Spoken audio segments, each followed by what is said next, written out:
Good morning, student. This is part 4 of the chapter Factors of Production. In this video, we are going to learn about division of labor. What is division of labor? Division of labor means that we have divided the task and each worker has to do a specific duty. हमने पूरे अपने production process को divide कर दिया है और हर एक worker को एक स्पेसिफिक ड्यूटी दे दिया, उसने ये काम कंप्लीट करना है. If the workers are doing the same work again and again, अगर वो वही काम बार बार कर रहे हैं तो बेटा क्या होगा, उनकी एफिशिएंसी बढ़ेगी और इससे प्रोडक्टिविटी भी इंक्रीज होगी. Now let us read. Division of labor is a separation of tasks in, for example, a manufacturing plant. Each worker performs a specific duty. It boosts the productivity and efficiency. If you split up workers and give them specific jobs to do, efficiency increases significantly. We must commonly apply it to the systems of mass production. It is also one of the basic organizing principles of the production or assembly line in a factory. Narrow specialization of tasks within a production process so that each worker can become a specialized in doing one thing, especially on an assembly line. तो division of labour का इन्होंने क्या definition दी है, that is narrow specialisation of task, क्योंकि एक ही काम करना है उसको प्रोडक्शन प्रोसेस में हर एक वर्कर को, और वो उस चीज़ का स्पेशलिस्ट हो जाता है करते करते. और ये चीज़ किस में अप्लाई होती है, असेंबली लाइन पे जब प्रोडक्शन हो तब ये चीज़ ज़्यादा पॉसिबल हो पाती है बेटा. बाकी चीज़ों में भी होती है, अभी हम types of division of labour पढ़ेंगे तब आपको असेंबली लाइन क्लियर होगी कि क्या होती है. I hope this is clear. Now types of division of labour. First one is product based, second process based, and the third is geographical or territorial division of labor. इन्होंने division of labor को तीन उसमें divide. First point we will learn product based division of labor.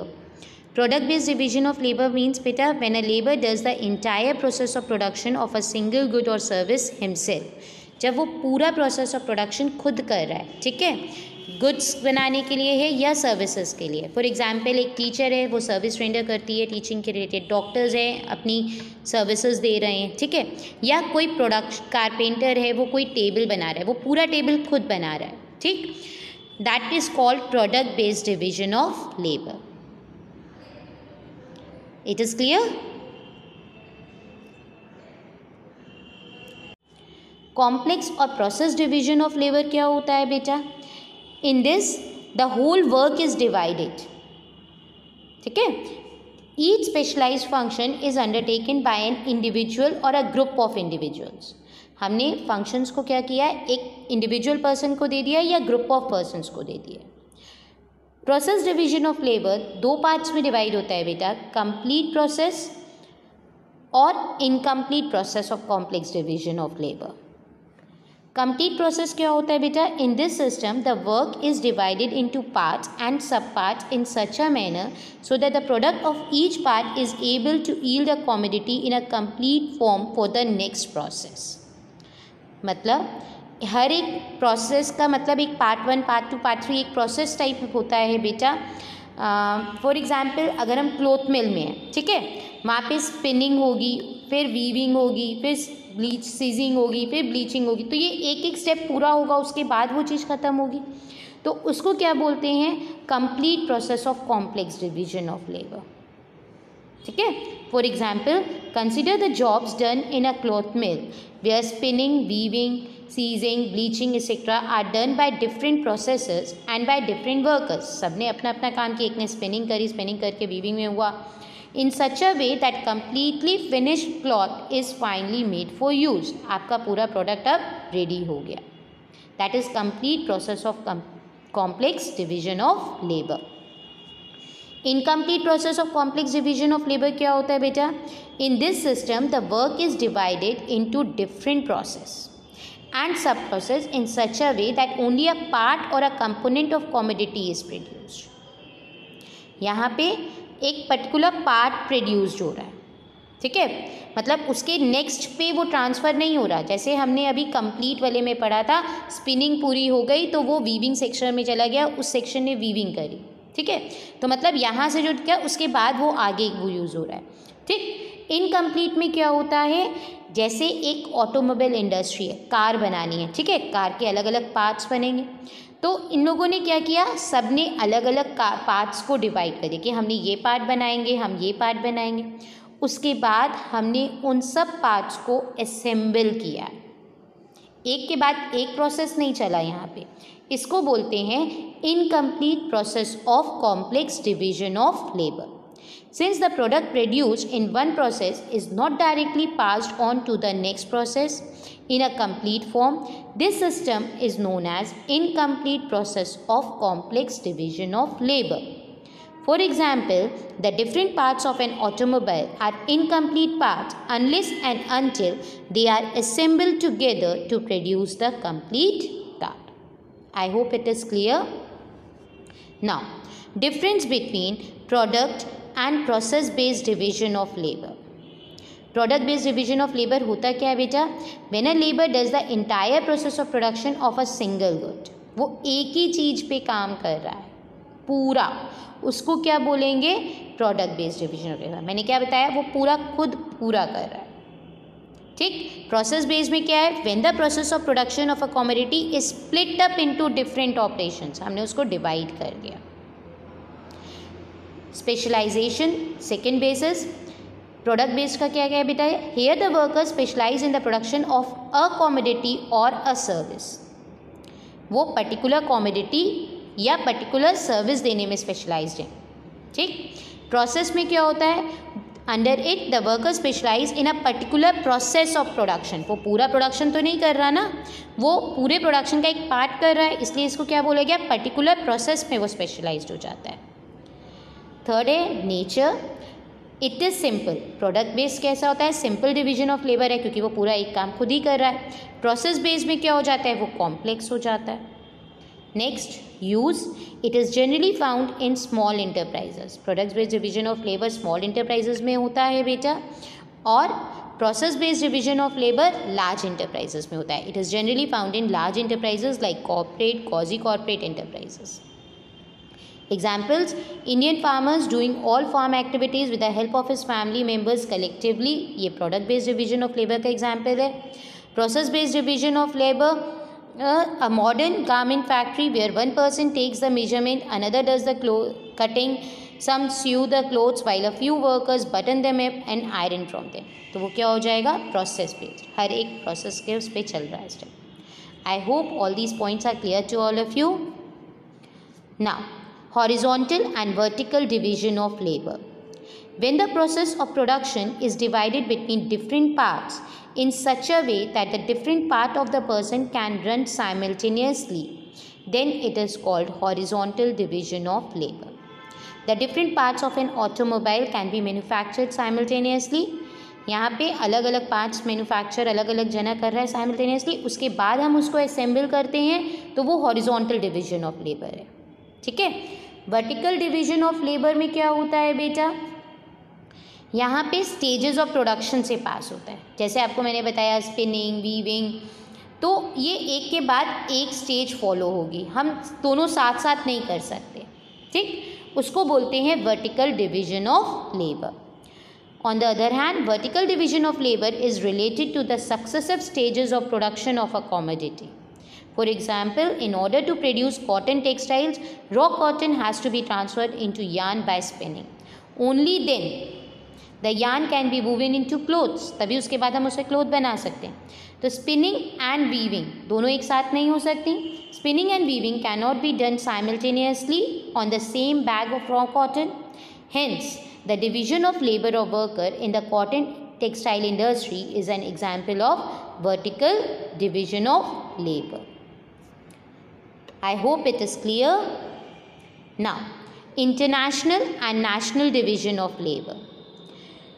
International division of labor means beta, because of limitations of resources and technology, a country cannot produce everything that its people wish to consume. लोग सब कुछ अपने आप produce नहीं कर सकते कोई भी कंट्री, क्योंकि सब कंट्रीज़ में अलग अलग रिसोर्सेज, अलग अलग टेक्नोलॉजीज़ हैं। It produces only those goods and services which it finds advantageous to produce, और वो कंट्री वही प्रोड्यूस करती है जो उसको उसके फ़ायदा हो, एडवांटेज हो। It imports the other goods and services from other countries, इसलिए वो दूसरे गुड्स और सर्विसेज क्या करती है, इम्पोर्ट कर लेती है। Thus there arises a division of labour between the countries, तो यहाँ पे division of labour between the countries हुआ क्योंकि एक कंट्री कुछ प्रोड्यूस कर रही है, दूसरी कंट्री कुछ। Different countries concentrate on the production of different goods and services, this is called international division of labour. इसको क्या बोलते हैं, international division of labour. Now national division of labour, we also see division of labour between different regions of a country. हमने different regions of a country में, मतलब एक ही country के अंदर अलग अलग जगह पे अलग अलग चीज़ें प्रोड्यूस्ड होती हैं। जैसे साउथ साइड अलग होगी, वेस्टर्न स्टेट्स में अलग होगी, नॉर्दर्न स्टेट्स में अलग होगी। तो इट मीन्स ये क्या हो गया, national division of labour. In India, for instance, we see a concentration of jute mills in the eastern states and the concentration of cotton textile mills in the western and the southern states. Thus, there is a regional division of labor between jute and cotton textile production. Such regional division of labor is often caused by consideration of availability of raw material, natural resources and climatic conditions. ये किसकी वजह से है, क्योंकि कुछ north side में चीज़ें ज़्यादा हैं, कुछ साउथ साइड में चीज़ें ज़्यादा हैं, कोई चीज़ें वेस्ट साइड में ही आपको मिलेंगी। इसकी वजह से उस साइड में, उस एरियाज़ में वही चीज़ें प्रोड्यूस होती हैं, तो इसको क्या बोलते हैं, national division of labour. I hope these points are clear to all of you. Now we are going to learn about advantages of division of labour. Division of labour के एडवांटेजेस क्या हैं बेटा। First one, increase in output.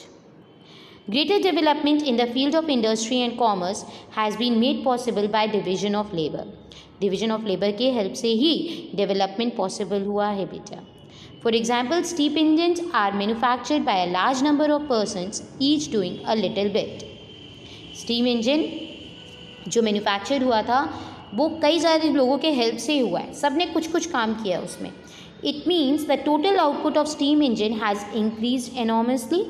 तो उसका output क्या हुआ, increase होगा कि नहीं होगा, because when the person is doing the same work again and again, तो क्या होगा, उसकी एफिशिएंसी बढ़ेगी, प्रोडक्टिविटी बढ़ेगी। Second, increase in productivity. Secondly, division of labor leads to great increase in the productivity of the labor. The reason for improved performance are many. क्या है बेटा, as Adam Smith pointed out long ago, no man is equally efficient in all lines of production. Adam Smith ने कहा था कि सभी हर एक चीज़ में एफिशिएंट नहीं हो सकते।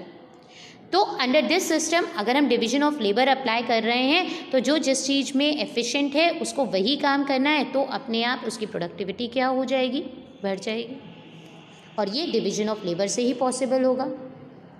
Third one, increase in skill and dexterity. Thirdly, the division of labor increases the skill and dexterity of the laborer. Under this system, a man does the same thing repeatedly for a long time. वो वही चीज़ बार बार कर रहा है, वही practice बार बार कर रहा है, and because of this reason उसका स्किल बढ़ेगा, एक्सपीरियंस बढ़ेगा और वो उस चीज़ में एक्सपर्ट हो जाएगा। Next, time saving. Fourthly, division of labor saves time. Change from one job to another and thus putting down one step of tool and picking up another or moving from one place to another involves loss of time. हम लोग एक काम किया, फिर दूसरी जगह गए, दूसरा काम करने के उस चीज़ को लेके फिर वहाँ पे वो काम किया, क्योंकि सभी जगह तो एक ही जगह हम सारे टूल्स को नहीं रख सकते हैं, we have to shift it, और फिर दूसरा टूल उठाना है, फिर उससे काम करना है, तो उससे टाइम वेस्ट हो रहा है। अब एक ही आप काम कर रहे हो, उसके सारे टूल्स आपके पास हैं, तो इससे टाइम भी बच रहा है। Division of labour confines a man to one job in one place, hence there is a saving of time. Next, cheaper goods and higher wages. Now the last point, fifth one, cheaper goods and higher wages. Finally, as a result of various advantages, the goods of production decline, the cost of production declines. अब productivity increase हो गई, efficiency है, तो wastage कम होगी, it means cost of production क्या हो जाएगी, कम हो जाएगी। More goods are available to the consumer at cheaper price. इस समय ज़्यादा गुड्स अवेलेबल होंगे कंज्यूमर्स को at low price. The wage rate also tends to rise because each labour produces more. I hope it is clear all the points. Thank you, students.